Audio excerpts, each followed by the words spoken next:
know what happened, but strange things happen sometimes. I would like to thank everybody for being here again. I know we're all looking forward to hearing Don tell the rest of his story.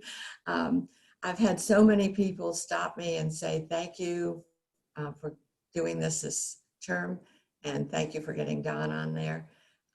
So keep those cards and letters coming. We appreciate it.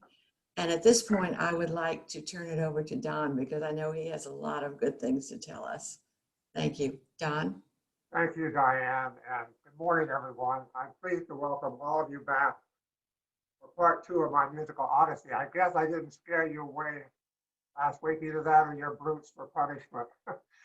By the way of introduction, I would like to thank Dick Martin for his technical expertise and infinite patience in helping me with this presentation. Thank you, Dick. And Diane, I want to thank you and Margaret Boomster for motivating me to do this because I would have never done it otherwise. Last week, Dick Martin used the beautiful Adagio movement from Mozart's Clarinet Concerto to open and close my presentation. You may recall that that was the first piece I performed in public. When Dick asked me what music I wanted him to use this week, I said Simple Gifts from Aaron Copland's ballet, Appalachian Spring. The instrument Copland uses to first play this beautiful shaker tune is my instrument, the clarinet. And the words of the song go as follows. "'Tis a gift to be simple, 'tis a gift to be free. 'Tis a gift to come down where you ought to be. And when you find yourself in the place just right, so be in the valley of love and delight." For me, these words say it all. As I described last week, I was blessed to be part of a loving and supportive family and to grow up in a small Midwestern town with a diverse population where I learned simple, straightforward values which have guided my life's journey. And it was there that I first experienced the absolute delight that music would bring to my life. In this presentation, I will continue to recognize and celebrate some of the truly extraordinary people I've been fortunate to meet on my musical Odyssey.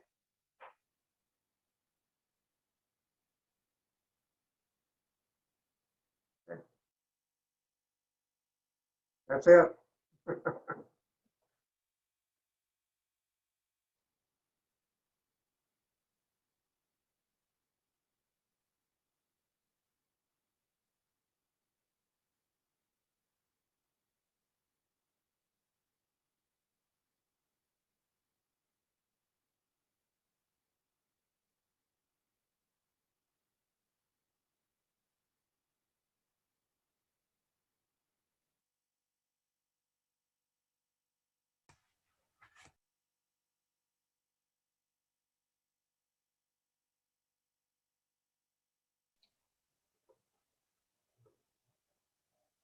Julianne, I'm not hearing any audio. No, we're not getting any audio. I can't either.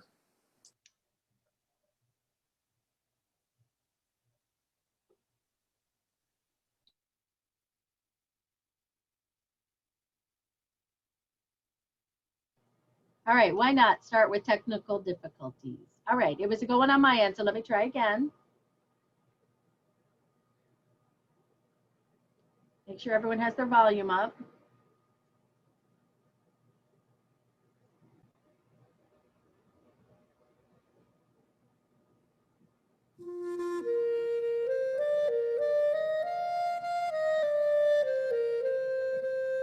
Can we hear it?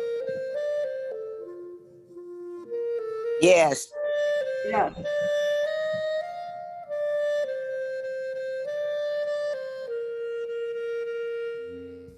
Good morning, and welcome to part 2 of my Adventures in Living presentation, which I have called A Musical Odyssey, from Aaron Copland to Christopher Wren and Yo-Yo Ma to Tony Bennett, Dolly Parton, and Faye Dunaway. In part 1, I told you about my journey from Kansas, the land of Oz, where I met Jane, the love of my life, to the cornfields of Iowa, home of the music man and then on to the Soviet Union. Today, my journey continues in Pocatello, Idaho, where I first realized my dream of becoming a college music professor. You'll recall that in the movie A Star is Born, Judy Garland sang about being born in a trunk in the Princess Theater in Pocatello, Idaho. I'd like to begin by telling you a little bit about this very special place.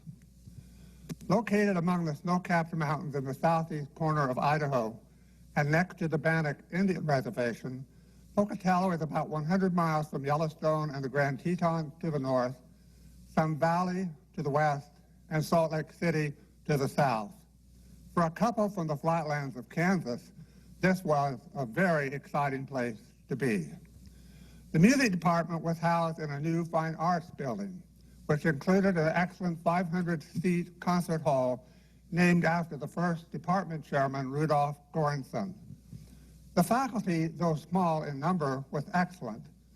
The department's alumni included the famous pianist Roger Williams, and the movie star Katherine Grayson later became a patron of the vocal program. My responsibilities included directing the marching band, plus teaching all of the woodwind instruments, 2 music appreciation classes with 100 enrollments in each, and an elementary music class for prospective classroom teachers.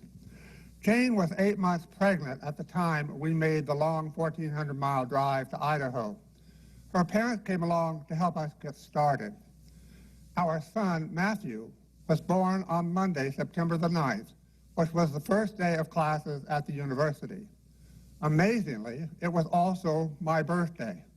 I often cite this as early evidence of my administrative abilities. You can imagine Jane's reactions to that. In January 1970, I received my PhD from the University of Iowa and was promoted to assistant professor.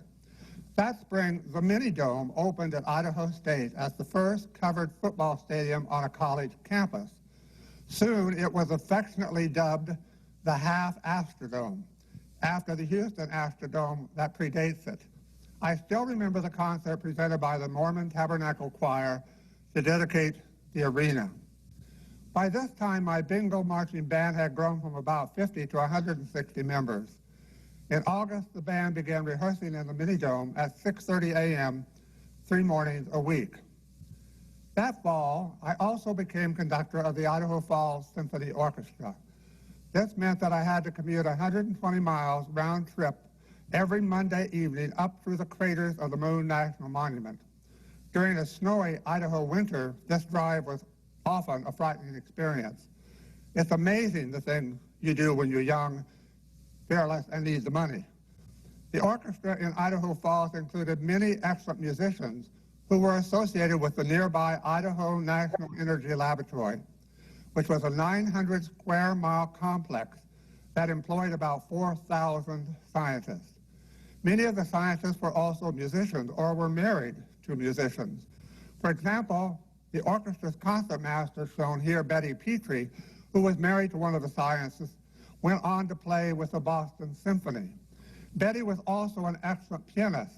Her students included Douglas Lowry, who later became dean of the famed Eastman School of Music.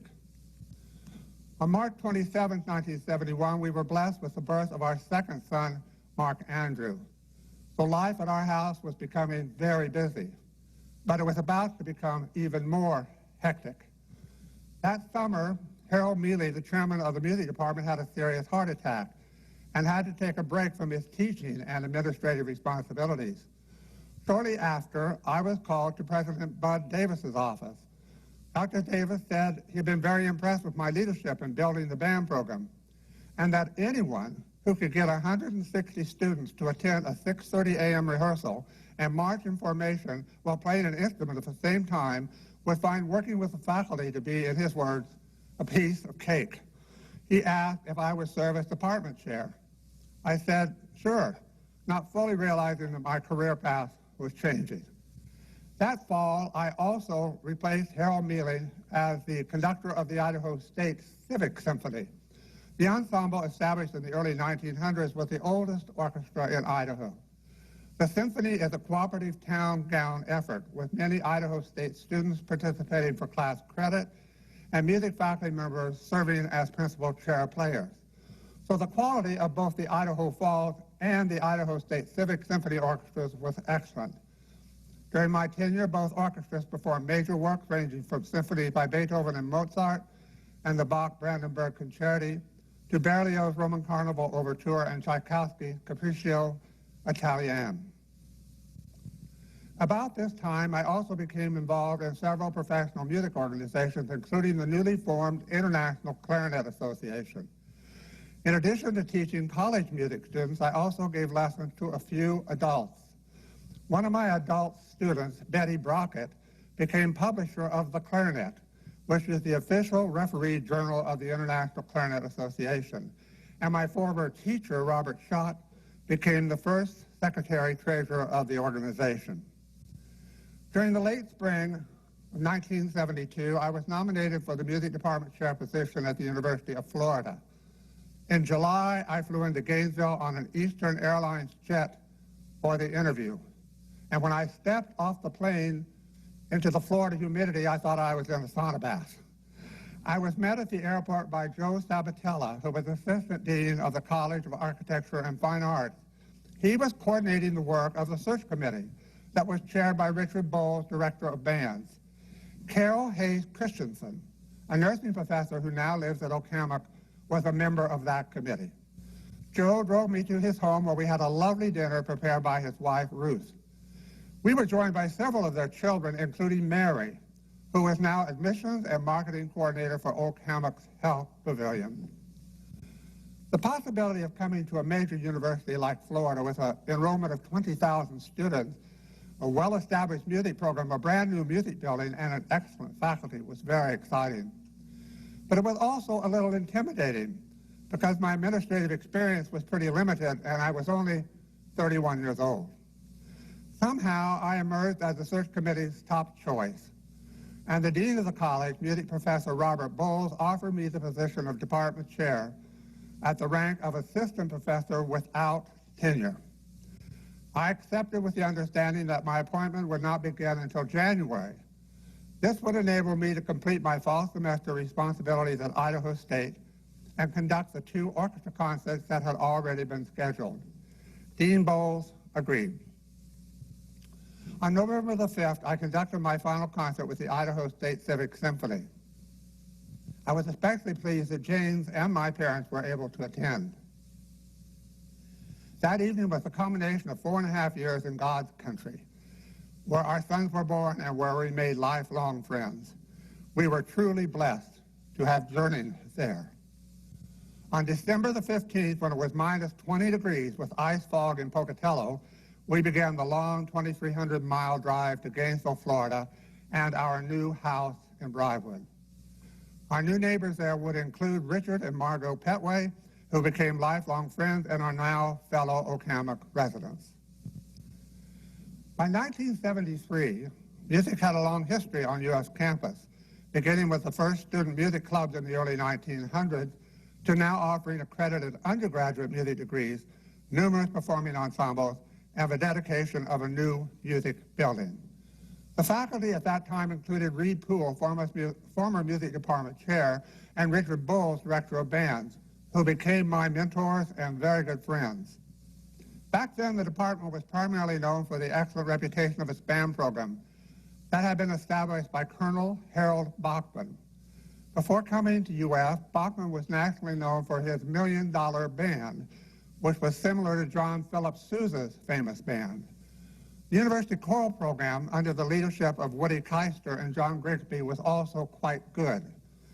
The orchestra, conducted by Edwin Troupin, was a town gown ensemble like I had at Idaho State. Dr. Bob Cade, the inventor of Gatorade, played viola in the ensemble. And the music education program was recognized as the best in the state. The faculty were thrilled with the attractive new music building. Prior to its construction, the program was housed in a converted Army barracks. Reed Poole, the department chair, was known to have said, "If the termites ever quit holding hands, the building will collapse."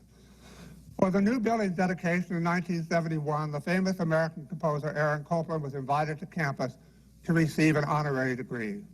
The department also presented a concert of his work. The event was a great success. The music faculty members in 1973 are shown here. Those who have made presentations to ILR include Gary Langford and David Kushner. Clementine White, who taught harp and music theory, now lives at Oak-Hammock. I also want to mention Elwyn Adams, an internationally recognized violinist who was the department's first African-American faculty member. One of my joys was performing as a member of the faculty woodwind quintet. Shortly after arriving on campus, I met individually with each member of the music faculty. They identified the department's greatest needs as increased funding for music scholarships, renovation of the university auditorium, which was the department's primary performance space, establishment of a Master of Music degree program, and enhancement of the department's visibility and reputation. We immediately began working together to address these needs. Of these goals, getting state approval for a master's degree in music presented the greatest challenge because Florida State University and their music dean, Wiley Housewright, fought us every step of the way. But we persevered and were finally allowed to begin offering an MFA degree in music. As for the university auditorium, thankfully President Stephen O'Connell had intervened to stop the building from being torn down and had secured state funding for its renovation. I was involved in planning this effort, which I greatly enjoyed. The magnificent auditorium is still my favorite building on the campus. This left money for scholarships. You know, it's not generally recognized that talented high school music students, the oboes, violinists, for example, are as actively recruited by universities as stars on the football team. Building a first-rate music program is very similar to building a good football team. You have to have a balanced roster of talented performers. It was clear that in order to be successful in competing for these talented students and building the overall quality of its program, the UF Music Department needed additional music scholarship funding. Fortunately, shortly after we moved into our new house in Briarwood, former UF President J. Wayne Rice and his wife Frances moved into a house near us. Dr. Rice had grown up in Kansas, and Frances had attended the Cincinnati Conservatory of Music.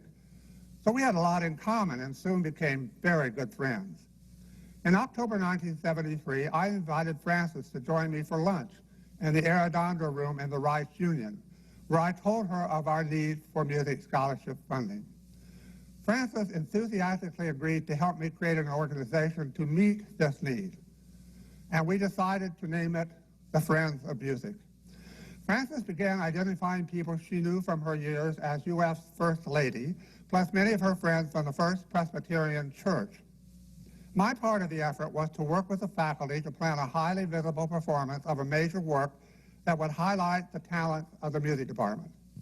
This would be the feature performance in the annual President's Festival of Music that was initiated after Aaron Copland's visit back in 1971. Edwin Truppen and Woody Keister recommended that we perform Verdi's Requiem. I decided to invite Alfredo Antonini to be guest conductor. At that time, he was music director for CBS and was also conductor of the Tampa Philharmonic Orchestra. Antonini's extraordinary achievements included collaborating on the groundbreaking television documentary, A Tour of the White House with Mrs. John F. Kennedy. In addition, he had worked with Julie Andrews and Richard Rodgers and Oscar Hammerstein in a production of Cinderella for CBS television, which was telecast live to an audience of 107 million people. Antonini didn't need much persuasion because his son was a faculty member in UF's geography department. The St. Petersburg Times did a feature story, including a very favorable review of the standing room only performance.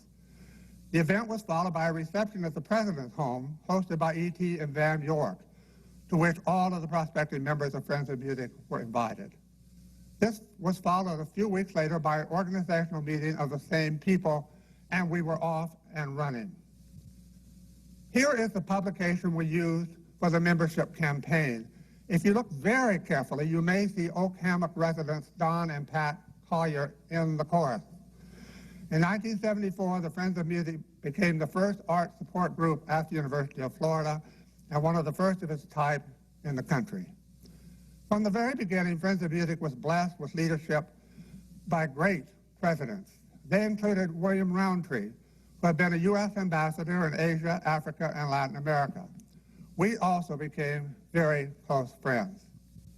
To this day, I remain very grateful to Wayne and Frances Wright for their encouragement, support, and most especially their friendship. And some advice from President Harry Truman that Wayne shared with me helped guide my administrative leadership.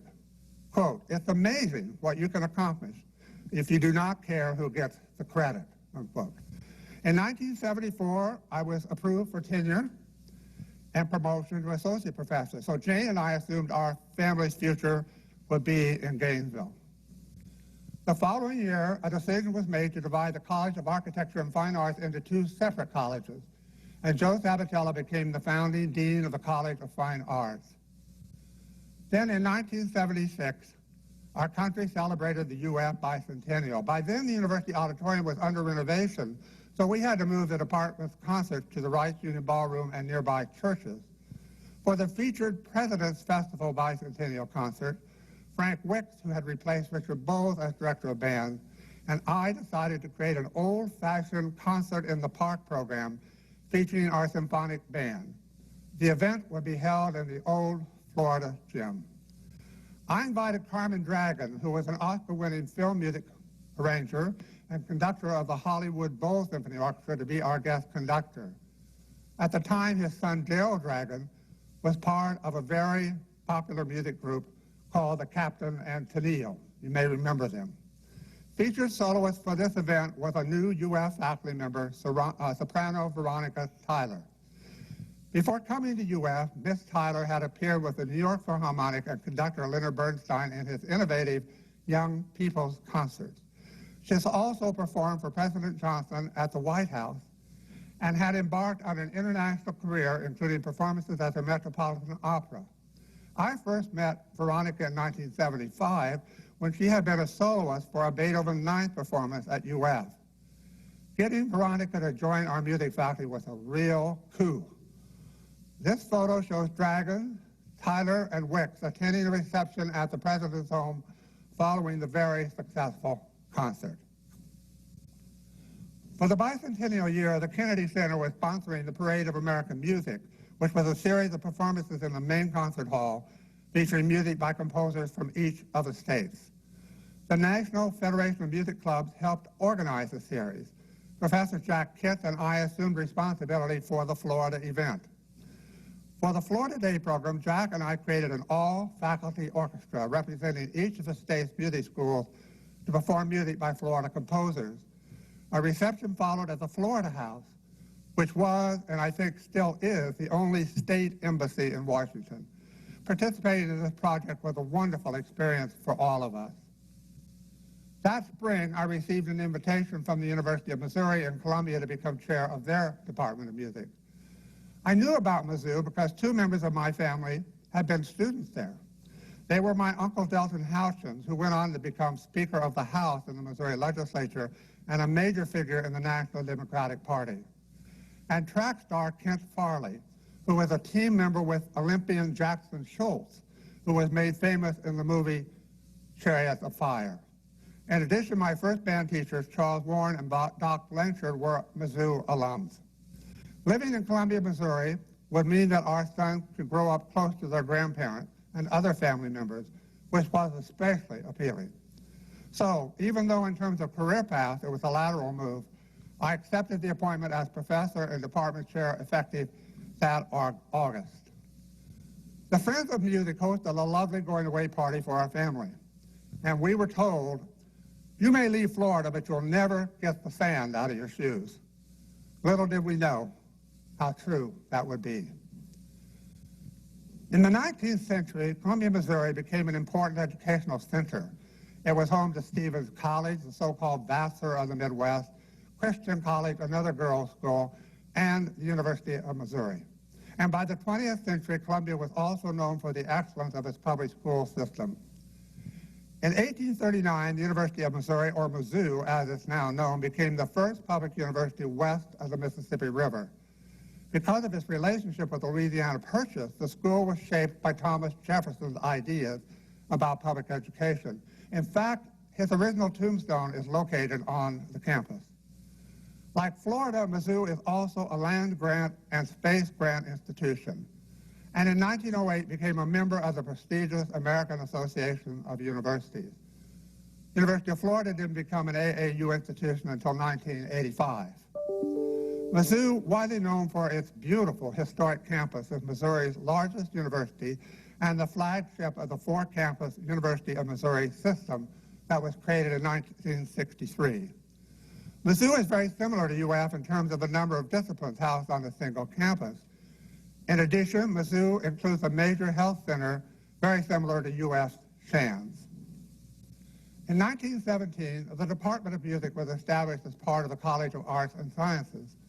When my appointment began, the department had recognized strengths in the academic areas of musicology, music theory, composition, and music education, and its faculty string quartet, the Esterhazy Quartet, was excellent. The performance areas, however, were struggling. The shortcomings included no tenure-track faculty specialists in essential areas, including flute, French horn, oboe, and percussion, no opera program, limited music scholarships, and the vocal and instrumental ensemble rehearsals facilities were absolutely terrible. From my experience at Florida, I knew how a music festival could have a positive effect on various aspects of a music program. I shared this information with my faculty colleagues, and a decision was made to proceed with establishing a similar event at Mizzou. To be successful, I knew that the festival would need the endorsement of the Chancellor. So on November the 16th, I met with Chancellor Herbert Schooling to discuss the project. He graciously agreed to support it with funding and to let us call the event the Chancellor's Festival of Music. With basic funding and the Chancellor's support secure, the committee decided that the festival would open with the performance of Mendelssohn's oratorio, Elijah. I invited Otto Werner Mueller, professor of conducting from Yale University, to lead the performance. To sing the title role, Mueller selected a well-known bass, Michael Riley. As it turns out, Mike had been Jane's high school classmate in Columbus, Kansas. To round out the festival, 3 events already scheduled as part of the university's concert series were added. By December 8th, all aspects of the festival had been finalized and a beautiful brochure had been sent to the printers. Mailing the brochure to all member institutions of the National Association of Schools of Music was part of our plan to increase the national visibility of the music program. The performance of Elijah in Jesse Auditorium was attended by a standing room only audience of nearly 2,000 people, and the festival was off to a great beginning. In 1978, Dr. Schooling retired, and Dr. Barbara Euling accepted the position of Chancellor, becoming the first female head of a land-grant university. I quickly arranged to meet with Chancellor Euling to discuss her festival, with the hope that she would continue the support that Dr. Schooling had provided. Dr. Euling responded enthusiastically, and she told me that she was a pianist and had begun her college studies as a music major before changing to psychology. About a year after becoming Chancellor, Dr. Euling formed a special task force to work with her in charting the future development of Mizzou. I was fortunate to be a member of that group and learn a lot from her. The following year, she nominated me to attend a 5-week-long Institute for University Management at Harvard, which was a great learning experience. Over the years, the Chancellor's Festival of Music became MU's major cultural event. As the festival expanded, themes were established to provide a focus for programming. Some festivals highlighted unique Missouri resources, such as Sir Christopher Wren's 17th century London church, St. Mary, Aldermanbury. This historic church was first mentioned in 1181. In 1666, it was destroyed by the Great Fire of London. Rebuilt in Portland stone by Sir Christopher Wren, it was again gutted by the Blitz in 1940, leaving only the wall standing. These stones were then transported to Fulton, Missouri in 1966, and rebuilt on the grounds of Westminster College as a memorial to Winston Churchill. In 1946, Churchill had made his famous Iron Curtain speech in the Westminster College Gymnasium. Some of St. Mary's famous parishioners are shown here. For the Chancellor's Festival, Wren's Church was the location of an evensong service featuring British choral work conducted by the distinguished English musicologist Percy Young. The program also included excerpts from sermons preached by Edmund Calamy in the 15th century that I had found in the University Library's rare book collection. Dr. Young had published more than 50 books, including biographies of famous musicians and several histories of British soccer teams. A highlight of his visit was attending a Mizzou football game with me. Percy and I had planned to write a book about St. Mary Aldermanbury and its fascinating history, and our proposal was favorably received by the Missouri press. But we both became too involved in other matters to complete the manuscript. Fortunately, the book shown here was eventually written by two scholars from Westminster College. The book's title is The Phoenix of Aldermanbury, and I recommend it to you. In 1977, we initiated the Missouri Chamber Music Competition. A national winner and 3 Missouri winners were selected. The winning works were premiered during the Chancellor's Festival and then aired on National Public Radio. The project was supported with funding from the Missouri Arts Council and the National Endowment for the Arts. The principal judges included Aaron Copland. I remember very well our experience with Mr. Copland. In 1979, I telephoned him at his home in Cortlandt Manor, New York, and discussed the project. Mr. Copland confessed that he had never been invited to judge a composition contest, and he accepted my invitation enthusiastically. As was our custom, we planned a concert of Copland's works to celebrate his presence on campus. One of these was his famous Lincoln Portrait for orchestra and narrator. When I asked Mr. Copland to recommend a person to serve as narrator, he hesitated. And then he told me that he had always wanted to do the narration himself, but had never had an opportunity to do so. I quickly agreed. The performance was one I'll always remember. Chancellor Barbara Ewing was also impressed and named the event one of the 5 most important university achievements of the 1978-79 academic year. It's interesting to note that 1 year later, in 1980, on the occasion of his 80th birthday, Aaron Copland was narrator for a recording of his Lincoln Portrait with the National Symphony Orchestra conducted by Leonard Bernstein. But he did it first at Mizzou. Eventually, several music department opera productions also became part of the festival. Particularly noteworthy was a production of Benjamin Britten's Albert Herring. I telephoned the librettist, Eric Crozier, in England and invited him to come to campus to present a lecture related to the performance. Mr. Crozier accepted my invitation, and he then asked if Nancy Evans, the noted mezzo-soprano who was his wife, could accompany him. I knew that Britten had conceived the role of Nancy in Albert Herring for her, so I enthusiastically agreed. In addition to the lecture and attending the opera performance, Mr. Crozier presented a playwriting workshop, and Nancy Evans gave several voice master classes. Eric and Nancy invited me to come to Aldermanbury, England the following summer to audit a Bach and Handel course at the Britten School for Advanced Musical Studies. The international students, selected through rigorous audition, were taught by such distinguished faculty as Sir Peter Pears, Elizabeth Schwarzkopf, Murray Pariah, and Don Upshaw. Each evening, I was treated to dinner at Eric and Nancy's Rose Cottage, where I had an opportunity to become well acquainted with the famous English tenor, Peter Pears. Another person taking the course was Margaret Wood, the wife of Maurice Wood, Bishop of Norwich. She invited several of us to join her for a tour of the magnificent Norwich Cathedral and to have tea in the Bishop's Palace. After we had all been served, she turned to me and said, "John, I want you to know that the last person to use your teacup was the Queen Mother." And my hands immediately began to shake, but thankfully I didn't drop the cup. One of the music department's most important goals was to provide opportunities for our students to work closely with internationally recognized artists. In 1987, the students in the University Philharmonic had a unique learning experience when they performed Beethoven's Triple Concerto with the members of the internationally acclaimed Beaux Trio. That same year, renowned opera divas, Spanish soprano Montserrat Caballé and American mezzo-soprano Marilyn Horne, joined the orchestra for an evening of opera arias and duets. The guest conductor was Nikolai Rishkigno of the Dallas Opera.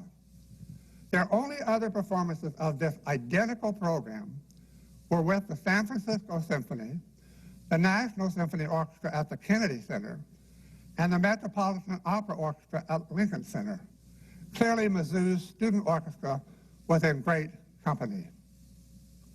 Other learning experiences were provided for students who participated in the masterclass series generously funded by First National Bank of Columbia.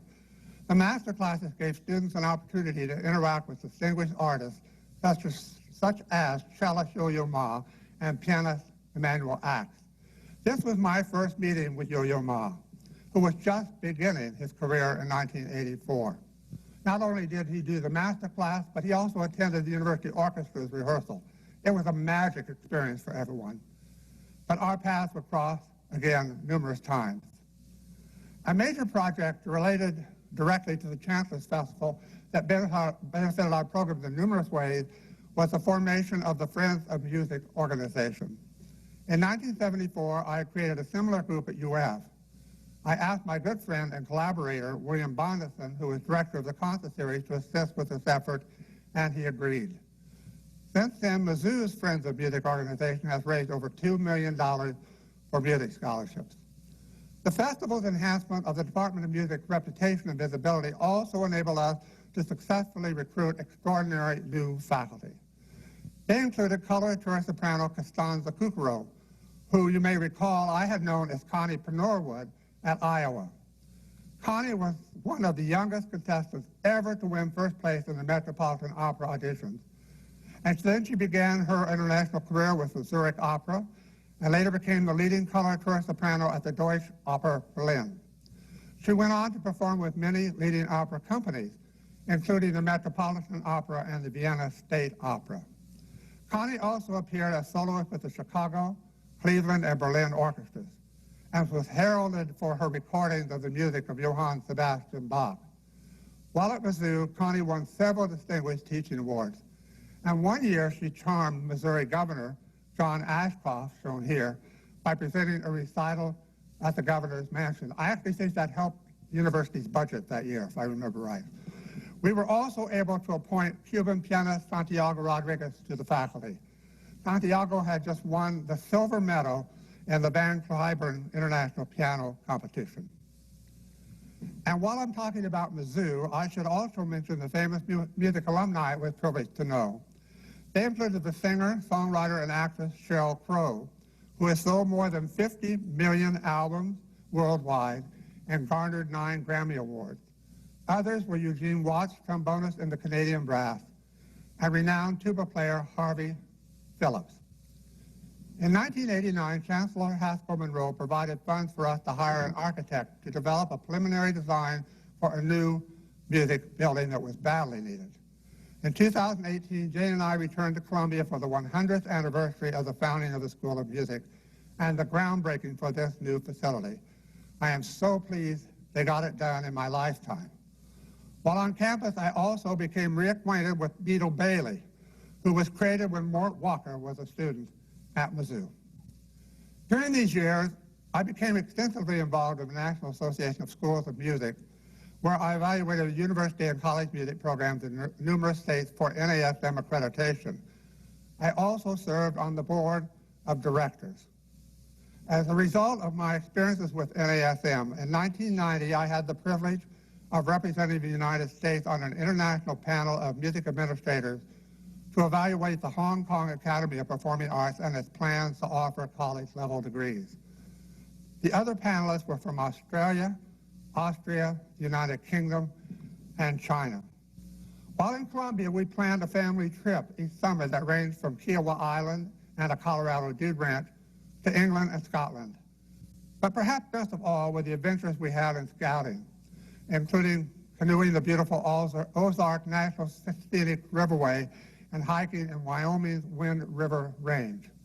Matthew and Mark went on to become Eagle Scouts and then serve as staff members at the National Philmont Scout Ranch in New Mexico.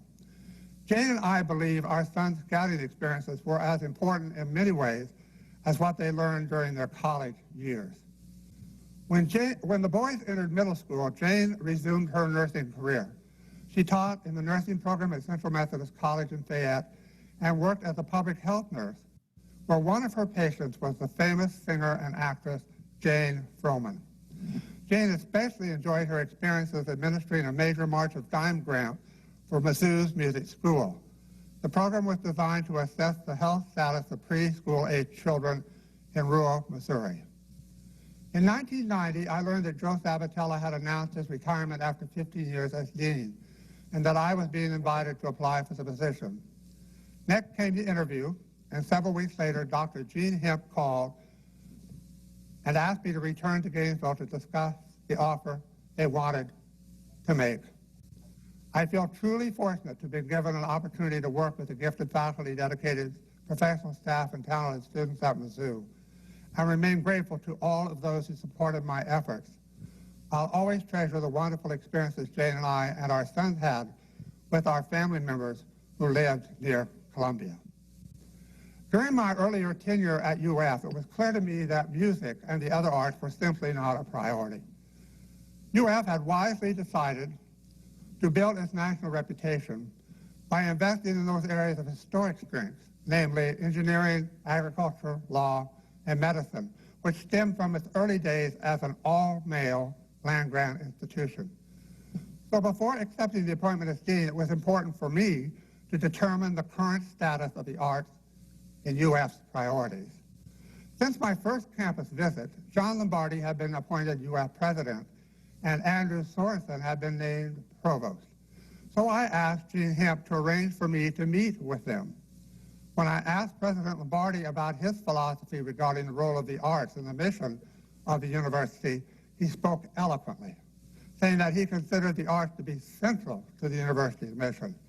Then he went on to say that he wanted them to permeate the curriculum and campus environment and to achieve levels of excellence comparable to UF's historic strengths. I also learned that Dr. Lombardi was a clarinetist. His statements were echoed by Andrew Sorensen, who committed to provide needed funding and other support. Provost Sorensen then told me that he played trumpet and had been a music minor at the University of Illinois. While on campus, I also met with Bub Bishop, the director of the new Harn Museum of Art that was to open in October, and I saw the Performing Arts Center that was under construction nearby. Bud told me that it was being built by Santa Fe Community College, which seemed kind of strange to me.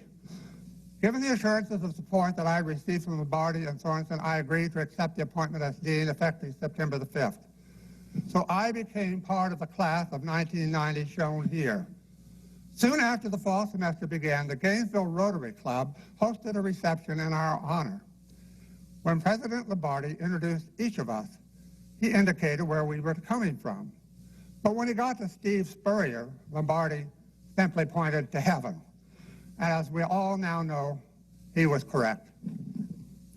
Regarding the new Performing Arts Center, this slide outlines the rather complex 30-plus year history of this facility.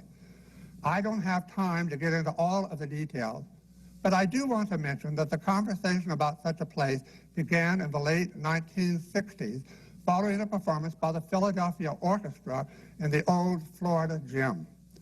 The orchestra's esteemed conductor, Eugene Ormandy, exasperated by the awful experience, said the gym was the worst place the orchestra had ever performed. And he told UF President Stephen O'Connell that the University of Florida should be ashamed for not having a decent concert hall. In 1976, I joined other community leaders in advocating for a civic cultural center. You can see the ad here. In hindsight, I'm sure glad our efforts failed. The three men who really deserve the credit for the so-called miracle on 34th Street are shown here. Alan Robinson, Santa Fe Community College president, John Mills, UF law professor who was Speaker of the Florida House of Representatives at the time, and Bob Rowe, who was president of Santa Fe's board. On August 27, as Jane and I were driving down I-75 on our way to Gainesville, I received a call from Andrew Sorensen, asking if I would consider the possibility of assuming responsibility for the Performing Arts Center. Sorensen said the new Santa Fe Community College president, Larry Tyree, had told President Lombardi that Santa Fe wasn't prepared to administer such a place, and that he and the Santa Fe Board of Trustees wanted to give it to UF. I told Provost Sorensen that I was interested in this possibility, but I requested that a consultant be brought to campus to advise all of us about this matter. I suggested Michael Hardy, director of the Krannert Center at the University of Illinois, which was the most prestigious university arts center in the country at the time. In October, Hardy came to UF, studied our situation, and recommended to President Lombardi that the Performing Arts Center become part of the College of Fine Arts, and that I, as dean, should serve as its executive director. He also told Lombardi not to be surprised if the center ran an annual deficit of $400,000. President Lombardi agreed with Hardy's recommendation, but made it very clear to me that the center had to be self-supporting. He said the center would be receiving $200,000 annually from the new Alachua County tourist tax, but that UF would not provide any funding support other than covering the cost of utilities and repairs. Lombardi also emphasized that if the center had a budget deficit, he would close the facility and personally nail plywood over the doors. A local arts organization, the Florida Arts Celebration, led by Phyllis Bleiweiss, had played a major role in helping Santa Fe get state funding for the center. So President Tyree requested that UF hire their staff to run the center. I agreed to this and also said I would like for the organization's board of directors to become the center's board. On January 6 through 8, 1992, the center opened with a Broadway touring production of Andrew Lloyd Webber's blockbuster musical Cats. Other performances that spring are shown here. The response to this inaugural season was fantastic, with sold-out audiences for most events. So we began planning the 1992 season. Throughout this planning process, I reminded everyone of our limited financial resources, and I asked the board to assist with the fundraising activities shown here. I also asked the board to work with me in developing bylaws and a long-range strategic vision for the center's future. Fortunately, we managed to do reasonably well financially and were able to add some new staff members, some of whom replaced the original staff. They were Deborah Rossi, Director of Marketing, Matt Cox, Production Manager, and graphic artist Joe Osborne. Deborah Rossi, who did a fantastic job, and her husband Bill now live at Oak Hammock. Over the next 8 years, the center continued to offer extraordinary performances, some of which are shown here. There are many stories I could share, but perhaps a few are worth special attention. One of my favorites is related to a chamber music recital presented by violinist Isaac Stern, violist Jamie Laredo, cellist Yo-Yo Ma, and pianist Emmanuel Axe. That afternoon, they gave a master class for about 100 public school music students. After the master class, Isaac Stern asked how many would be coming to the concert that evening, and only a few hands went up. When he asked why, one kid said, "Well, Mr. Stern, we can't afford the cost of the tickets." At that point, Stern said, "Well, just wait a minute," and he and his colleagues huddled in the corner. Then Isaac Stern came back and announced that all the students would come that night as his guests, free of charge. And when the young people arrived at the hall, they were directed to the stage where they were seated all around the ensemble. At the incessant urging of Mark Walker, president of Barnett Bank, we were finally able to arrange for Dolly Parton to perform at the center. Even with the bank's generous financial support, because of the center's limited seating capacity, the tickets were very expensive. But the show sold out anyway, and Mark was thrilled, and so was everyone who attended Dolly's great performance. Another star we attracted was Gregory Peck, who talked about his distinguished career and showed clips from his movies, including The Yearling, which was filmed in the Ocala National Forest. Jane and I had met Peck several years earlier when he came to Columbia, Missouri for a premiere of the movie Amazing Grace and Chuck. A Mizzou theater student had formed a Gregory Peck fan club, which always sent him a card on his birthday. So having the premiere in Columbia had been Peck's way of thanking her. We both enjoyed seeing him again. Another personal treat was the performance by Tony Bennett. At one point, Bennett turned to his crew and told them to shut off the sound system. Then he performed in what he described as the perfect acoustics of this hall. Tony Bennett was a longtime favorite of Jane's parents, so we arranged for them to have a photo taken with him, which resulted in this family treasure. Other special memories include renowned soprano Dame Kiri Takanawa from New Zealand, who first attracted worldwide attention when she performed at the 1981 wedding of Prince Charles and Lady Diana Spencer in St. Paul's Cathedral. In addition to presenting a recital, Dame Kiri wanted to go play golf and to take an airboat ride on Orange Lake, and we gladly arranged for her to do so. I also enjoyed seeing Marilyn Horne again and reminiscing about her performance with Montserrat Caballé and the student orchestra at Mizzou. And then there's clarinetist Pete Fountain, a longtime favorite of mine. Jane and I had the pleasure of meeting him when we went with the Gator Band to the Sugar Bowl the previous year. Plus Manny Patinkin, whose one-man show, just him and an upright piano on stage, was fantastic. Throughout this period, we searched for someone to make a major naming gift to endow the center's operation. We knew that local businessman Alex Lettieri had a special interest in music, and he did make a generous gift to name the Black Box Theater. Then fortunately, we found Dr. Curtis M. Phillips, a Jacksonville surgeon. We were thrilled when Curtis and his wife Barbara agreed to make the naming gift we were seeking.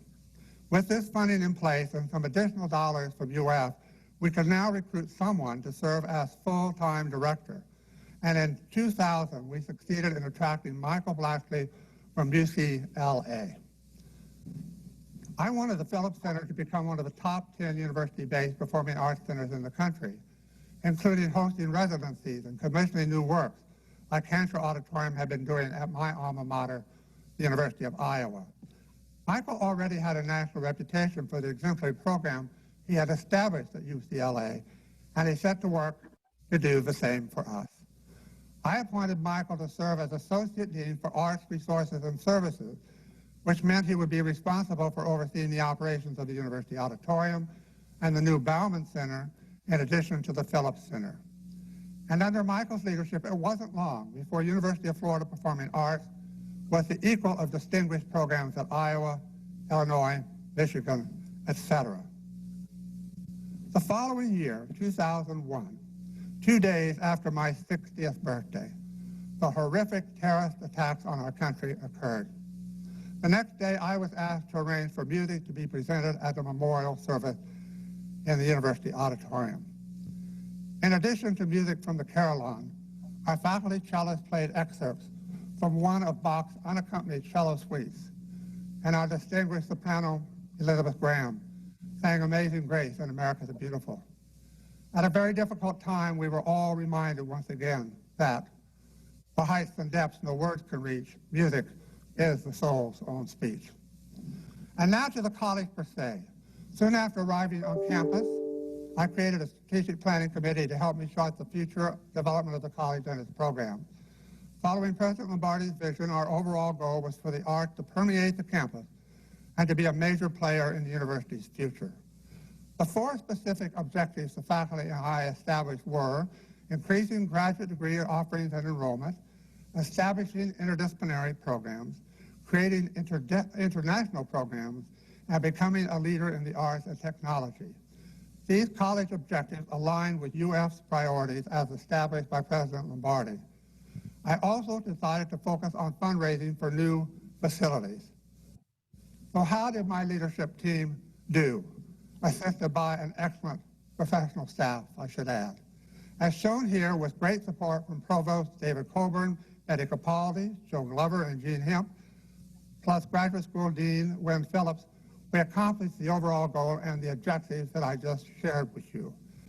Regarding international programs, the college went from having none in 1990 to offering learning experiences for students that stretch from Europe to Africa. And our strong commitment to interdisciplinary programs resulted in the establishment of 3 new centers of excellence in the College of Fine Arts.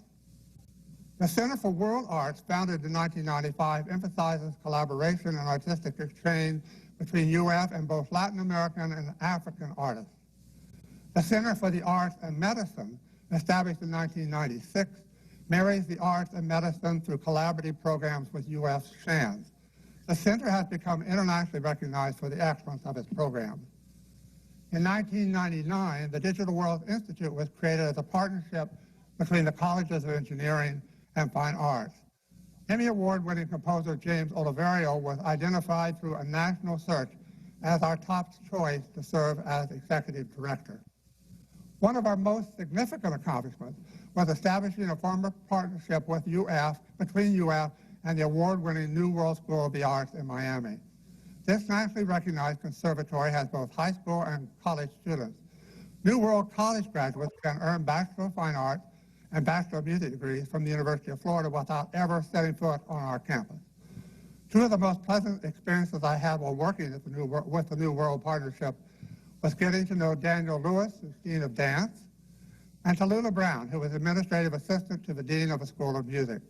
Tallulah and her husband Bob recently moved to Ocamok. When I accepted the deanship, I knew that the margin of excellence we wanted couldn't be achieved with only state funding. Private support would be absolutely necessary.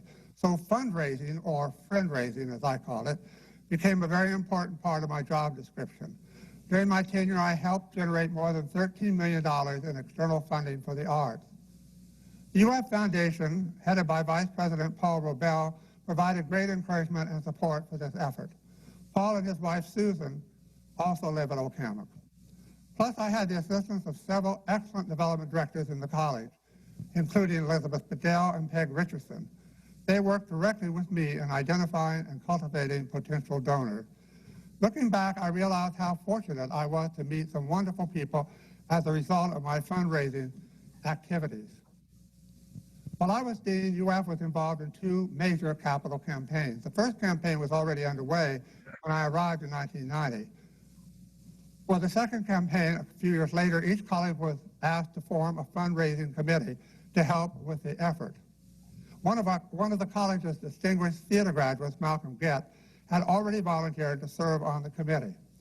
In addition, I knew that the movie star, Faye Dunaway, had been a student at UF and thought it might be helpful to get her endorsement. I also knew that UF had tried without success to contact her. So in the spring of 1996, I learned that Miss Dunaway would be in Palm Beach, starring in Terrence McNally's Tony Award-winning play, Masterclass. Dunaway would be performing the role of opera diva Maria Callas, a glamorous, commanding, larger-than-life, caustic, and surprisingly funny pedagogue who is holding a masterclass for aspiring opera singers. So I asked Elizabeth to reserve tickets, and we went to see the production with the hope of meeting Miss Dunaway. I also asked Liz to arrange for a dozen long-stem white roses tied in orange and blue ribbons to be delivered to Dunaway's dressing room. The attached note read, "From a longtime admirer, Don McGlothlin, Dean, College of Fine Arts, University of Florida." Dunaway's performance lived up to the critical acclaim she'd been receiving on this national tour, and her supporting cast was splendid. As Callas's piano accompanist, Gary Green, not only played Verdi and Puccini, but acted his role with humor. In reading the program notes, I was surprised to learn that he had studied piano at my alma mater, Pittsburgh State University, back in Kansas. After the performance, Liz and I joined many audience members waiting outside the backstage entrance. After a while, the door opened and an usher said, "It's Don McGlothlin here." I raised my hand, and Liz and I were escorted to Miss Dunaway's dressing room. We spent nearly an hour with Faye while she reminisced about her family and growing up in the tiny Florida panhandle town of Banscombe.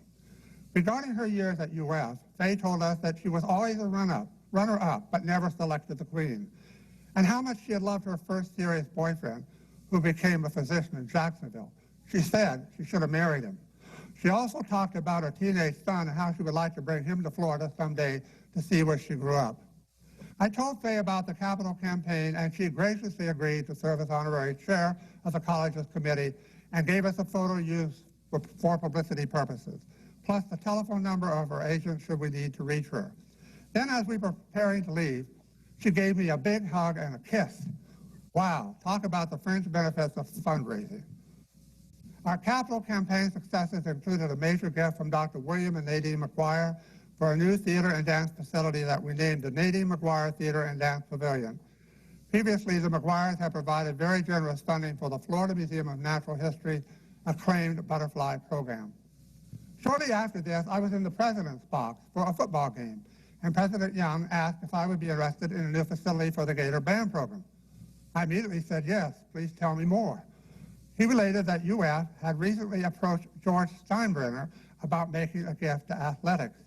But Steinbrenner said that athletics already had enough money and that he would like to support the Gator Band program. So President Young, Paul Robel, and I flew to Tampa to see Mr. Steinbrenner. The meeting was held in his boardroom overlooking the home plate at Legends Field.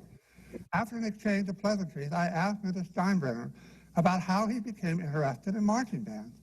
He told me this started in 1956 when he was a graduate assistant football coach at Purdue University. Back then, all of the marching bands in the Big Ten were made up of 120 all-male members, and the bands used a strict military precision marching style. But when Al Wright took over Purdue's marching band, he changed everything. That band now included both men and women and numbered nearly 300 members. Plus, Wright introduced the Golden Girl, a beautiful baton twirler who was dressed in a form-fitting gold sequin costume and wore high-top white patent leather boots. She caused a national sensation. George told me that once he saw the Golden Girl, he became an enthusiastic band supporter and has remained so ever since. So that's how we got the money. And now we have this state-of-the-art Steinbrenner band building that can accommodate, let me back up here, that can accommodate all 360 members of the Gator Marching Band. Another significant financial support was provided by Miles Wilkin, who received several Best Musical Tony Awards and the Broadway League Lifetime Achievement Award. Miles became interested in this field when he served as a student producer of Gator Growl. Stephen Root, a well-known film and television actor, made a significant gift to our theater and dance program. Another major gift was made by music legend Stephen Stills, who is a singer and instrumentalist, best known for his work with Buffalo Springfield and Crosby, Stills, Nash, and Young. Stills became the first person to be inducted on the same night into the Rock and Roll Hall of Fame and the Country Music Hall of Fame. In recognition of his gift, the rehearsal room in Steinbrenner Band Hall is named for Stills. James Rizzi, a graduate of the School of Art History, established the first endowed scholarships for students in the visual arts. Rizzi has been acclaimed internationally for his innovative interpretation of contemporary urban life. In addition, George and Linda Wilson funded an endowment to support a Lifetime Achievement Award presented to preeminent artists from the theater world. They have included Zoe Caldwell in 1998, Cheetah Rivera in 2004, and since then, Joel Gray, Ben Vereen, and Tommy Tune. While on campus, the awardee also presents a master class and spends time with students and faculty. Jane and I fondly remember hosting a wonderful dinner for Cheetah Rivera and talking with her about the original Broadway production of West Side Story in which she starred, and her long and close friendship with Sammy Davis Jr. But of all the accomplishments I have mentioned, none was more important than our success in recruiting these new faculty members, who are among the very best in their field. They represent the heart and soul of the college and its future achievements. During my tenure as dean, the overall number of student graduates from UF had grown dramatically. So to personalize commencement, the university began having each of the colleges host commencement for their own graduates. Ours was really special because it took place in the historic university auditorium with music provided by the magnificent pipe organ. At that time, we also began awarding honorary degrees. The first awardee was Edward Villella, the American ballet dancer and choreographer, often cited as America's most celebrated male dancer. Villella became a member of the New York City Ballet in 1957 and is the only American ever asked to dance an encore at the Bolshoi Theater in Moscow. Villella danced at the inaugural for President John F. Kennedy and performed for Presidents Johnson, Nixon, and Ford. He is also a recipient of the Kennedy Center Honors and the National Medal of the Arts, and is founder of the acclaimed Miami City Ballet. I remember hosting a dinner for him and his wife, Linda Carbonetto, a former Olympic figure skater. We had a great discussion of the similarities and differences of competitive figure skating and ballet dancing. In the summer 2004, as I was approaching what would be my 35th year of service as an arts administrator at 3 public universities, 20 of those years have been dedicated to enriching the arts programs here at UF. So I decided it was time to return to my first love of teaching, to pursue some special research interests, and most importantly, to spend more time with my family, which by now included 2 grandchildren. So I met with Provost David Coburn and told him that I would like to return to the faculty, effective June 30, 2005, and then retire 3 years later in 2008. He understood completely and said that I should plan on having a 1-year sabbatical leave, my first ever, and then teach for 2 years. When I retired, the college hosted a fun-filled reception, a roast in my honor. Knowing that I'm a chocoholic, the invitation to all college faculty and staff was a candy bar with my photo and these words on the wrapper: delightfully smooth, agreeably mellow, but not nutty. I think originally it said, but not too nutty. A week later, Provost David Coburn hosted a lovely dinner on the main stage of the Phillips Center, to which fellow UF administrators, Phillips Center board members, and my family were invited. That evening, I was greatly honored to receive the UF Presidential Medallion. And to top it off, I received a work of art from a student at the New World School. The Gainesville Sun also ran this story about my efforts. After my sabbatical, I began teaching graduate courses in music and arts administration, which I thoroughly enjoyed. At the 2008 spring commencement, I and the other retiring college faculty were honored during the ceremony, and then it was finally over. The following year, Jane retired from UF Students Health Center, where she had been running the satellite infirmary at Santa Fe College. Then Jane and I finally had time to begin having fun by selling antiques at Smiley's Antique Mall and to take some wonderful trips. We have also continued our annual visits to Maine to see Jane's sister Susan and her family, and we've been to Kentucky to see my sister and her family. Plus, we've especially enjoyed spending time at Amelia Island, our favorite place in Florida. Of special significance is our discovery of the perfect chocolate ice cream soda at the Sugar Beaux in Scottsdale, Arizona. What a way to enjoy life. Where music is concerned, I continue to play clarinet in 2 community instrumental ensembles, both conducted by Gary Langford. In the Gainesville Community Band, I am joined by fellow clarinetist Michael Plout. Michael and his wife Judy live at Okamuk. I have a great role model in my mentor, Harmy Bachman, who played in the Iowa City Community Band until he was 94 years old. Plus, I enjoy arranging for faculty and students from the U.S. School of Music to offer classes and perform as part of ILR. My partner in this effort is Walter Wynn, who with his wife Carol also lives at Okamuk. Of my many blessings, and there have been so many in my life, clearly the most important is my family. This includes Jane, my soulmate and live-in nurse for 55 years, and our son Matthew, who's a physician and medical director with United Healthcare in San Antonio, his wife Stephanie, a professional horse trainer, and their daughter, 10-year-old Kimberly, who is already winning prizes for her horseback riding skills, and our son Mark, who is an associate professor and coordinator of undergraduate studies in U.S. School of Architecture, his wife Sydney, who was recently named U.S. Architect, and their children Jordan, who is a freshman at the Ringling School of Art and Design, and Noah, a junior in Eastside's IB program and a very good French horn player. And no discussion of family blessings would be complete without remembering our 4-legged angels shown here. Jane and I have been at Okamuk since December 2017, which is wonderful in every way. It is as good as it gets. We believe that coming to this very special place is one of the best gifts we could ever give ourselves, and more importantly, our children. In closing, I give heartfelt thanks to everyone who has been part of my musical odyssey and remain truly grateful for my countless blessings.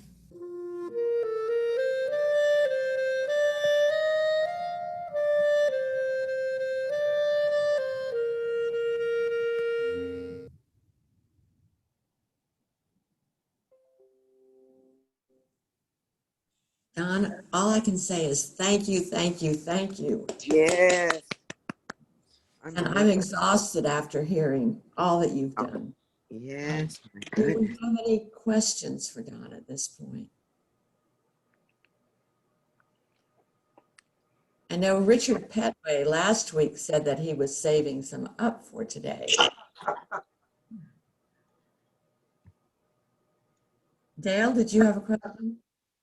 No, I didn't raise my hand. I mean, he gave us so much information. You just have to continue to process this even after the presentation. I think it was superb, excellent. I enjoyed it very much. Thank you. Richard, do you want to take the floor? Just a familiar